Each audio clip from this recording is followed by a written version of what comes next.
Bueno, antes que nada, gracias formalmente por estos minutos para Radio Universidad. Y lo primero que te quiero preguntar es, en lo personal, ¿qué significa gestionar una intendencia, una municipalidad en una situación como esta, ¿no? Tipo, así de aislamiento, que creo que nadie se lo esperaba. Bueno, o sea, ¿cómo lo estás viviendo estos 90, casi 100 días?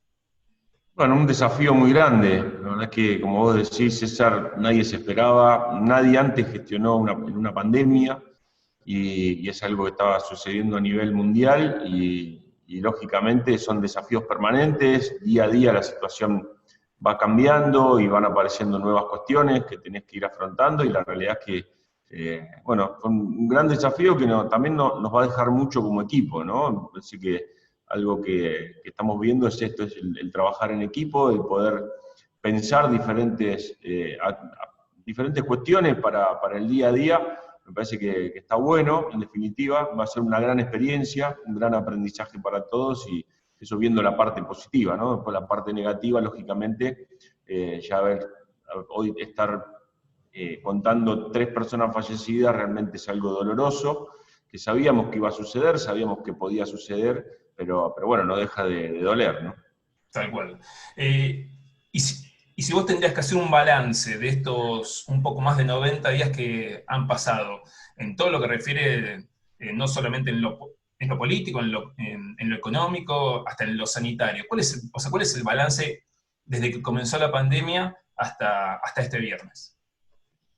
Bueno, son diferentes tipos de balances lo que uno va haciendo. Nosotros veníamos preparándonos para la situación que estábamos viviendo hoy, tuvimos mucho tiempo para prepararnos, lo cual eso hace que el balance sea positivo, porque pudimos montar un laboratorio para poder hacer los testeos, pudimos preparar el sistema de salud, capacitarnos, capacitar a la gente, pudimos montar un hospital de campaña frente al hospital por si llega a ser caso necesitarlo. En ese sentido, el balance es positivo, en el balance económico lógicamente es negativo, porque el impacto ha sido muy duro, no solamente para los municipios, sino también para las pymes y para la economía local. Justamente hoy tuvimos otra reunión de seguimiento de la mesa de reactivación económica, que le llamamos nosotros, pensando en el día a día, a ver cómo está cada uno de los sectores, que realmente están muy impactados, y a ver cómo se sale de esto a futuro, porque realmente creemos que el impacto económico a fin de este año y el año próximo van a ser meses muy duros para todos, no sabemos con qué nos vamos a encontrar todavía, y como dicen algunos especialistas, esto creemos que va a ser similar a una guerra mundial, pero sin daño físico de las estructuras, ¿no? Es algo que en lo económico se vienen momentos durísimos. Sí, pienso que de estos 90 días, pienso que los últimos 15 días o 15 o 20 días, o sea, si uno piensa en aquel martes, miércoles, acá a comienzo de este mes, a partir de ahí estos últimos 15 días fueron los más comprometidos. Si vos haces una foto de esos 15 días, ¿cuáles son las distintas reflexiones que haces? O sea, de todo lo que fue pasando. Sí, hace 16 días justamente que aparecieron 4 casos, ese miércoles que aparecieron esos primeros 4 casos, empezamos a trabajar en los nexos epidemiológicos. Uno de esos 4 casos tenía más de 40 contactos estrechos, por lo cual ahí ese sábado nosotros decidimos empezar a pensar en volver a fase 1 por una semana, como para decir, bueno, paremos un poco la pelota y veamos cómo evoluciona todo. Y en definitiva, hoy lo que estamos viendo es que todo el árbol epidemiológico en sí tiene un nexo, por lo cual los epidemiólogos hablan de una situación de conglomerado y no de una circulación comunitaria. Tenemos, sí, gran cantidad de casos, pero es por la gran cantidad de testeos que hicimos también, por lo cual esta es la discusión de siempre, ¿no? Si haces mucho testeo, tenés más casos, si haces menos testeo, tenés menos casos. ¿Cuál es la foto real en definitiva? Bueno, la estrategia fue tener la foto real, poder aislar a toda esa gente, esto fue variando mucho. Pensá que hace 3 días no tuvimos ningún caso, hace 2 días tuvimos 2, ayer tuvimos 15, pero siempre pensando en que esos casos que van apareciendo estén dentro del árbol es una buena situación. Y el otro tema que también nos hace poner un poco la situación en positivo es que tenemos 16 curados, esos 16 curados pueden ser potenciales donantes de plasma, que es algo que ya hemos implementado, que tuvo un buen resultado. También tuvimos 7 altas en el hospital, Hoy tenemos solamente 6 internados en clínica COVID, de los cuales 4 no están internados por su salud, sino por una cuestión social, y los tenemos aislados dentro del hospital porque tenemos camas. Una sola persona en terapia intensiva, que tiene otras complejidades de salud previas, preexistentes, que hacen que esté en terapia intensiva. Entonces todo eso hace que la situación sanitaria hoy esté de movida bastante controlada y estemos en una situación en la que nos animamos a decir que vamos a seguir teniendo casos, pero que no se va a complejizar demasiado. Esto para nosotros es fundamental, porque siempre lo sanitario es la prioridad, y si nosotros no tenemos lo sanitario en riesgo de colapso, podemos animarnos a decir que la situación es relativamente buena, ¿no? Bien, y sé que quiero volver a esos 15 días para atrás, porque cuando aparecen estos 4 nuevos casos, aquellos 4 primeros de estos últimos 15 días, vuelve a fase 1 toda la barriga. Y apenas 6 días después, 7 días después, en conferencia, vuelve a una suerte de fase 3, por ejemplo, ¿no? Pero con muchos más casos. Es más, o sea, con muertes en el medio. ¿Puedes explicarnos cómo es que cuando aparecen 4 casos, vuelve todo para atrás, y con muchos más casos igualmente se vuelve a una fase 3? O sea, ¿cuál es esa búsqueda? Sí, en realidad volvimos a fase 1 con 32 casos. Fueron 4 el miércoles, 4 el jueves, 4 el viernes y 21 el sábado.